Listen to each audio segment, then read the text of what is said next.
യേശുവിൽ പ്രിയപ്പെട്ടവരെ, യേശുവിൻ്റെ സ്നേഹത്തിൽ വളരുവാൻ ഈ നോയമ്പുകാലം നമുക്ക് ആഗ്രഹിക്കാം.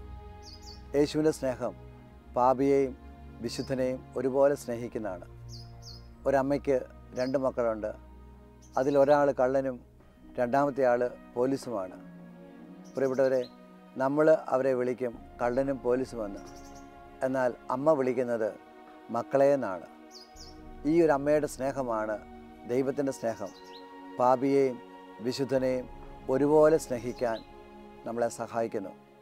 ലൂക്കായുടെ സുവിശേഷം അതിൻ്റെ 23-24 യേശു കുരിശിൽ കടന്നുകൊണ്ട് പറയുന്ന മനോഹരമായൊരു വാക്യമുണ്ട്.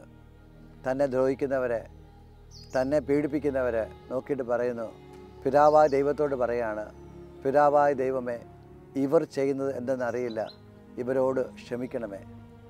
ഇതുപോലൊരു സ്നേഹത്തിൽ വളരുവാൻ ഈ നോയമ്പുകാലത്ത് നമുക്ക് ആഗ്രഹിക്കാം. ഈ സ്നേഹത്തിൽ വളരുവാൻ നമ്മളെ സഹായിക്കുന്നത് ദൈവത്തിൻ്റെ ആത്മാവാണ്.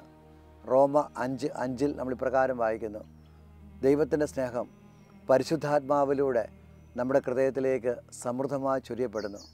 പ്രിയപ്പെട്ടവരെ, നോയമ്പെടുത്ത് പ്രാർത്ഥിക്കുമ്പോൾ, ഓരോ കാര്യങ്ങളും ഉപേക്ഷിക്കുമ്പോഴും, തനിക്ക് പ്രിയപ്പെട്ടത് വേണ്ടെന്ന് വെക്കുമ്പോഴും ലക്ഷ്യം വ്യക്തമായിരിക്കണം. എനിക്ക് ദൈവത്തിൻ്റെ സ്നേഹത്തിൽ, ദൈവത്തിൻ്റെ ഹൃദയത്തിൽ എനിക്ക് വളരണം. ആ സ്നേഹം നമുക്ക് ജ്വലിക്കുമ്പോൾ ഈ ഭൂമിയിലുള്ള എല്ലാ പ്രിയപ്പെട്ടവരെയും സ്വന്തമായി കരുതി അവർക്ക് വേണ്ടി പ്രാർത്ഥിക്കാൻ പറ്റും. അവരുടെ വേദന നമ്മുടെ വേദനയായി തീരും. അതിനാൽ ഈ നോയമ്പ് കാലത്ത് ദൈവസ്നേഹാഗ്നി ജ്വലിക്കട്ടെ എന്ന് നമുക്ക് പ്രാർത്ഥിക്കാം. യേശു നിങ്ങളെ അനുഗ്രഹിക്കട്ടെ.